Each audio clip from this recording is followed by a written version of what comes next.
আসসালামু আলাইকুম। এখন শুনবেন সংবাদ শিরোনাম। যাত্রায় সংসদকে কার্যকর করার প্রত্যয় সরকার ও বিরোধী দলের। রাষ্ট্রপতির ভাষণ ঘিরে অধিবেশনে উত্তাপ, বিরোধী দলের ওয়াকআউট।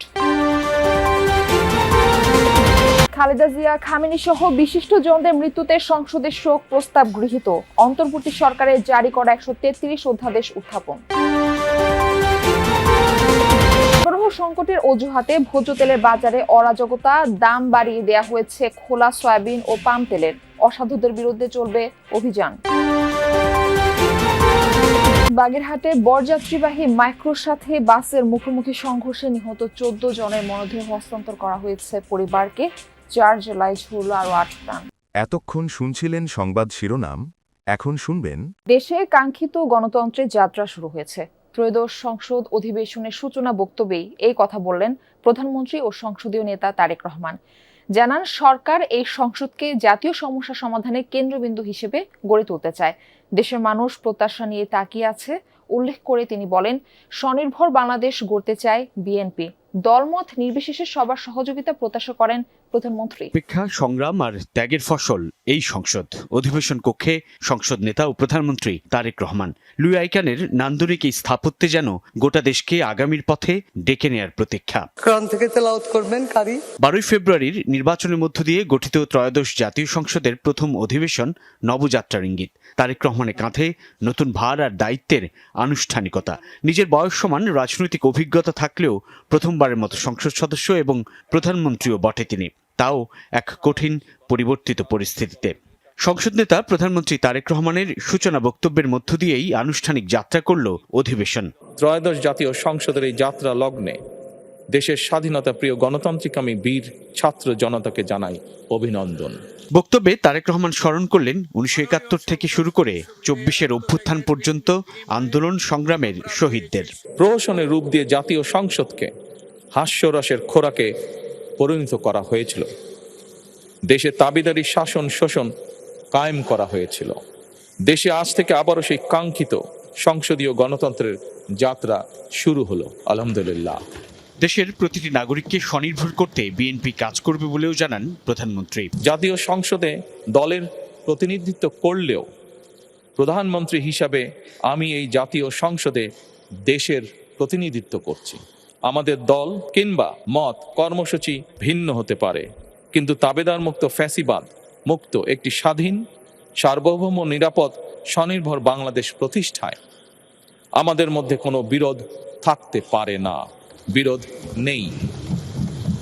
নতুন স্পিকার ও ডেপুটি স্পিকারের দায়িত্ব গ্রহণের পর তাদের শুভেচ্ছা জানিয়ে দেয়া বক্তব্যে প্রধানমন্ত্রী বলেন, এই সংসদ বাংলাদেশের জনগণের সংসদ। গত 1.5 দশকের বেশি সময় ধরে সকল গণতান্ত্রিক রাজনৈতিক অধিকার কেড়ে নিয়ে জনগণকে দুর্বল জনগোষ্ঠীতে পরিণত করা হয়েছিল। ত্রয়োদশ জাতীয় সংসদের প্রথম অধিবেশনে সাবেক প্রধানমন্ত্রী ও বিএনপি চেয়ারপারসন বেগম খালেদা জিয়া সহ প্রয়াত 31 জন সংসদ সদস্য ও জুলাই যোদ্ধাদের নামে শোক প্রস্তাব গ্রহণ করা হয়েছে। শপথ নেওয়ার পর সংসদ অধিবেশন পরিচালনা করেন স্পিকার হাফিজ উদ্দিন আহমেদ। শুরুতে সাবেক প্রধানমন্ত্রী খালেদা জিয়া, সাবেক সংসদ উপনেতা ও আওয়ামী লীগের সাবেক মন্ত্রী মতিয়া চৌধুরী ও সাবেক রাষ্ট্রপতি ডাক্তার AQM বদরুদ্দোজা চৌধুরী সহ 31 জন সংসদ সদস্যের প্রয়াণে শোক প্রস্তাব উত্থাপন করেন তিনি। এছাড়া ভারতের সাবেক প্রধানমন্ত্রী মনমোহন সিং, পোপ ফ্রান্সিস, ইরানের সর্বোচ্চ ধর্মীয় নেতা আয়াতুল্লাহ খামেনি সহ বিভিন্ন দেশের রাষ্ট্রপ্রধানদের নাম শোক প্রস্তাব হিসেবে পেশ করা হয়। প্রয়াতদের স্মরণে 1 মিনিট নীরবতা পালন করা হয়। এরপর শোক প্রস্তাবের উপর আলোচনা হয়। এ সময় বিরোধী দলীয় উপনেতা জামায়াতের নায়েবে আমির, তার দলের প্রয়াত এমপি এবং শরীফ ওসমান হাদি সহ কয়েকজনের নাম শোক প্রস্তাবে অন্তর্ভুক্ত করার দাবি তোলেন। জুলাই যোদ্ধাদের পক্ষে শোক প্রস্তাব চান বিরোধী দলীয় চিফ হুইপও। প্রস্তাবিত নামগুলো পর্যায়ক্রমে গ্রহণ করা হবে বলে জানান স্পিকার। এরপর সর্বসম্মতিক্রমে গৃহীত হয় প্রথম দিনের শোক প্রস্তাব। ত্রয়োদশ জাতীয় সংসদের প্রথম অধিবেশনে অন্তর্বর্তী সরকারের সময় জারিকৃত 133টি অধ্যাদেশ উত্থাপন করা হয়। আইন, বিচার ও সংসদ বিষয়ক মন্ত্রী মোহাম্মদ আসাদুজ্জামান অধ্যাদেশগুলো সংসদে উত্থাপন করেন। এসব অধ্যাদেশের মধ্যে প্রশাসনিক সংস্কার থেকে শুরু করে রাজনৈতিক ও আইনি নানা গুরুত্বপূর্ণ বিষয় রয়েছে।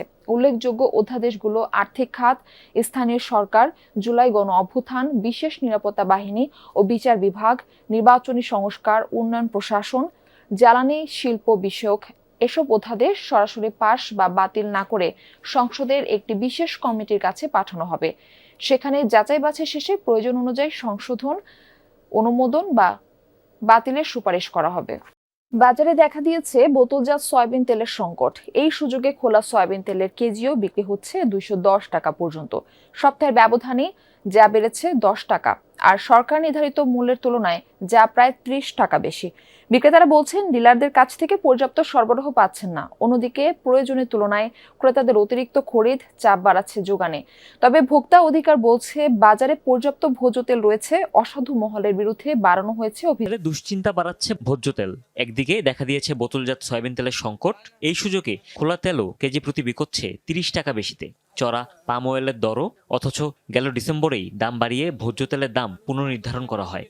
আমি এর আগে কিনছিল 197 টাকা। খোলা সয়াবিন বিক্রি হওয়ার কথা 176 টাকা কেজিতে, কিন্তু বাজারে সেই দামে তেল মিলে কই। অন্যদিকে মুদি দোকানে বোতলজাত সয়াবিন তেলের দেখাও মেলা ভার। বিক্রেতারা বলছেন রমজানের শুরু থেকেই ডিলাররা চাহিদা অনুযায়ী বোতল সরবরাহ করছেন না। তবে ভোগান্তির প্রধান কারণ ক্রেতাদের প্যানিক বাইং, অর্থাৎ চাহিদার চেয়ে অতিরিক্ত তেল খরিদ। 15-20 দিন যাবত কোনো তেল নাই বাজারে। আমরা কোম্পানির সাথে কোনো দেখাই পাইতেছি না। টাকা দিয়া বলতেছি মাল দেওয়ার জন্য, কেউই মাল দিতেছে না। কৃত্রিম সংকট, এটা কোম্পানিরা করছে।